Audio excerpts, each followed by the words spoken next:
Hi friends, welcome to Divya's YouTube channel. Bhargavi ಇವತ್ತಿನ ಸಂಚಿಕೆಯಲ್ಲಿ ಏನಾಯಿತು ನೋಡೋಣ ಬನ್ನಿ. ಅದಕ್ಕೂ ಮುಂಚೆ ಯಾರೆಲ್ಲ ಇನ್ನೂ ನನ್ನ ಚಾನಲ್ನ ಸಬ್ಸ್ಕ್ರೈಬ್ ಮಾಡಿಲ್ಲ, ದಯವಿಟ್ಟು ಸಬ್ಸ್ಕ್ರೈಬ್ ಮಾಡ್ಕೊಳ್ಳಿ. ಈ ಪ್ರೇಮ ಎಲ್ಲ ಪುಸ್ತಕದ ಬದನೆಕಾಯಿ, ವಾಸ್ತವ ಬೇರೆನೇ ಇದೆ ಅಂತ ನಾನೇ ಪ್ರೀತಿಲಿ ಹೇಳೋಕಾಗ್ದಿರೋಷ್ಟು ಆಳವಾಗಿ ಬಿದ್ಬಿಟ್ಟೆ. ದುಡುಕಿ ಮೋಸ ಹೋಗ್ಬಿಟ್ಟೆ.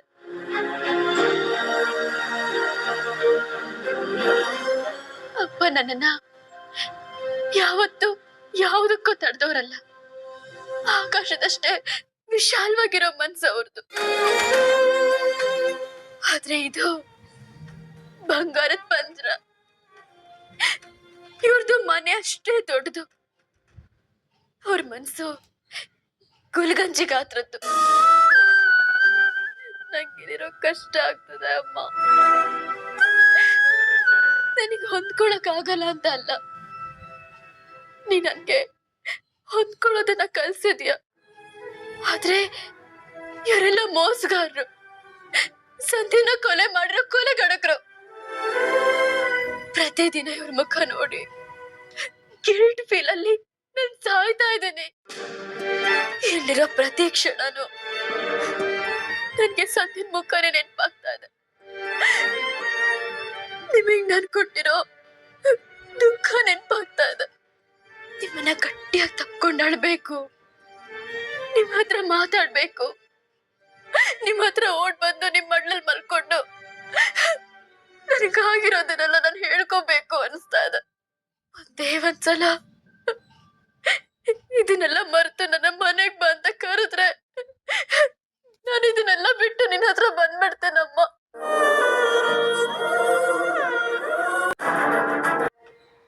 ಮಾಡದ್ ಬೇಡ.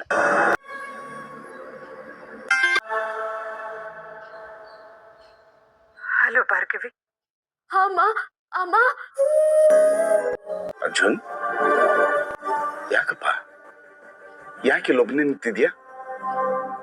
ಮನೆಯವ್ರ ಸಿಟ್ಟಿಗಿಂತ ಈ ಮೌನನೇ ಚೆನ್ನಾಗಿದೆ ಚಿಕ್ಕು. ಯಾಕೋ ಹಾಗೆ ಹೇಳ್ತಿದ್ಯಾ? ಮತ್ತಿನ್ನೇನ್ ಹೇಳಿ ಚಿಕ್ಕು, ಇಲ್ಲಿ ಯಾರೇ ತಪ್ಪು ಮಾಡಿದ್ರು ಶಿಕ್ಷೆ ಮಾತ್ರ ನನಗಾಗ್ತಾ ಇದೆ. ಈ ಮನೇಲಿ ಎಲ್ರಿಗೂ ನನ್ನ ಮೇಲೆ ಅಸಮಾಧಾನ. ಇದು ನಂದೇ ಮನೆ, ಹೌದು ಅಲ್ವೋ ಅನ್ನೋಷ್ಟು ದೇಶ ಮಾಡ್ತಿದ್ದಲ್ಲ ಚಿಕ್ಕು. ಇವ್ರೇನೇ ಅಂದ್ರು ನಾನು ತಲೆ ಕೆಡ್ಸ್ಕೊಳ್ದೆ ಸುಮ್ಮನಿರ್ತಿದ್ದೆ. ಆದ್ರೆ ಇವರಿಂದಾಗಿ ನನ್ನ ಹೆಂಡತಿ ನನ್ನ ಮೇಲೆ ನಂಬಿಕೆ ಕಳ್ಕೊಂಡಿದ್ದಾರೆ. ಏನ್ ನಡೀತು ಅಂತ ನನಗೆ ಗೊತ್ತಾಯ್ತು. ಅನ್ಸಕ್ ತುಂಬಾ ಬೇಜಾರಾಯ್ತು. ಅರ್ಜುನ್, ನಮ್ಮ ಮನೆಯವರು ಮಾಡೋ ಪ್ರತಿಯೊಂದು ತಪ್ಪಲ್ಲಿ ಅವ್ರದ್ದು ಸ್ವಾರ್ಥಗಳಿದೆ. ಆದ್ರೆ ಅದನ್ನೆಲ್ಲ ತೆಗೆದು ನಿಮ್ಮಿಬ್ರ ಮೇಲೆ ಹಾಕ್ತಿದ್ದಾರೆ. ನೀವಿಬ್ರು ಒಂದೇ ವಿಷಯಕ್ಕೆ ಜಗಳ ಆಡ್ತಿದ್ದೀರಾ, ಆದ್ರೆ ಇಬ್ರು ಕೂತು ಮಾತಾಡ್ತಿಲ್ಲ. ದೂರದಲ್ಲಿ ಕೂತು ಒಬ್ರಿಗೊಬ್ರು ನೋವು ತಿಂತಾ ಇದ್ದೀರಾ. ಏನ್ ಹೇಳ್ತಿದ್ದೀರಾ ಚಿಕ್ಕು? ಅಂದ್ರೆ ನೀನು ಈ ಕಡೆಯಿಂದ ನಿಂತು ಹೇಳ್ತಿರೋ ಕತೆ ಬಿ ಅನ್ಕೋ.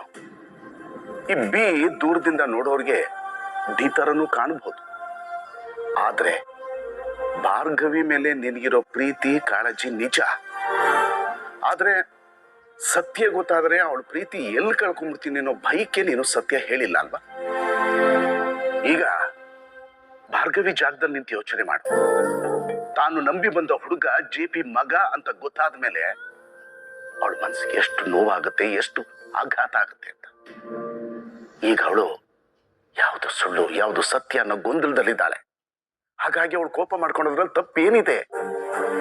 ಇಬ್ಬರ ಮಧ್ಯೆ ಇರೋ ಈ ಗೊಂದಲ ಅಂತರವನ್ನ ನಮ್ಮ ಮನೇಲಿರೋ ಕಿಡಿಗೇಡಿಗಳು ಉಪಯೋಗಿಸ್ಕೊತಾ ಇದ್ದಾರೆ. ಅದಕ್ಕೆ ಹುಳಿ ಹಿಂಡಿ ನಿಮ್ಮಿಬ್ಬರನ್ನು ದೂರ ಮಾಡೋದಕ್ಕೆ ಪ್ರಯತ್ನ ಪಡ್ತಿದ್ದಾರೆ. ಹುಷಾರು. ಆದ್ರೆ ಚಿಕ್ಕು, ನಿಮಗ್ ಅರ್ಥ ಆಗಿರೋದು ಭಾರ್ಗವಿಗೆ ಯಾಕೆ ಅರ್ಥ ಆಗ್ತಿಲ್ಲ? ಹುಟ್ಟಿ ಬೆಳೆದಿರೋ ಮನೆಯಲ್ಲಿ ನಿನಗೆ ಇಷ್ಟು ಕಷ್ಟ ಆಗ್ತಿರ್ಬೇಕಾದ್ರೆ ಪಾಪ ಹುಡುಗಿ, ಅವಳ ಪರಿಸ್ಥಿತಿನ ಯೋಚನೆ ಮಾಡು. ಕರ್ಕೊಂಬರೋದು ದೊಡ್ಡ ವಿಷಯ ಅಲ್ಲ. ಒಳ್ಳೇದಾಗ್ಲಿ ಕೆಟ್ಟದಾಗ್ಲಿ ಜೊತೆಲಿ ಇರ್ಬೇಕು. ಒಂದು ಹೆಣ್ಣು ಮನಸ್ಸು ಮಾಡಿದ್ರೆ ವ್ಯಕ್ತಿ ವ್ಯಕ್ತಿತ್ವ ಎರಡನ್ನೂ ಬದಲಾಯಿಸ್ತು. ನಿನ್ನ ಹೆಂಡತಿ ಉದ್ದೇಶ ಗುರಿ ಎರಡೂ ಚೆನ್ನಾಗಿದೆ. ಅನ್ಯಾಯದ ಪರವಾಗಿ ನಿಂತು ಅವ್ರಿಗೆ ನ್ಯಾಯ ಕೊಡಿಸ್ಬೇಕು ಅನ್ನೋ ಮನಸ್ಸು ಅವಳಿಗಿದೆ. ಅಷ್ಟೆಲ್ಲ ಮನಸ್ಸಿರೋ ಅವಳಿಗೆ ಈ ಮನೇಲಿ ನಡೀತಾ ಇರೋ ಅನ್ಯಾಯ ಒಂದು ಲೆಕ್ಕನ? ಅರ್ಜುನ್, ಅವಳೇನಾದ್ರೂ ಈ ಮನೆಯಿಂದ ಹೊರಗಡೆ ಹೋದ್ರೆ ನಿನ್ನ ಜೀವನದಿಂದನೂ ದೂರ ಹೋದ್ಲು ಅಂತ ಅರ್ಥ. ಯೋಚನೆ ಮಾಡು. ಅವಳನ್ನ ಕಳ್ಕೊಂಡು ನಿನ್ ಜೀವನ ಮಾಡೋ ಶಕ್ತಿ ನಿನ್ಗಿದ್ಯಾ?